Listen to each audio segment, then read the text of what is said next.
সঙ্গে সেরকম কিছু দেখতে পাচ্ছি না এখানে।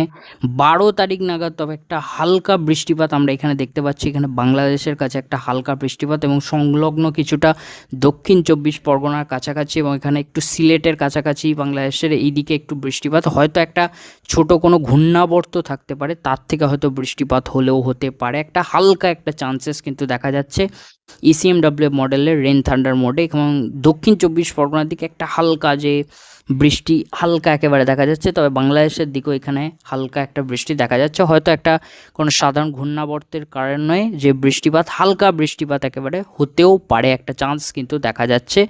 12 থেকে এখানে 13 তারিখ নাগাদ একটা হালকা চান্স দেখা যাচ্ছে। এটা ECMW মডেল বলছে এই জিনিসটাই। আমি এবার GFS মডেল কি বলছে সেটা আমি এখানটা ক্লিয়ার করে নেবো। সো GFS মডেলও কি একই বলছে না অন্য কিছু? সো GFS মডেল কিন্তু সেরকম কিছু আমরা এখানে 12 থেকে 13 তারিখের মধ্যে দেখা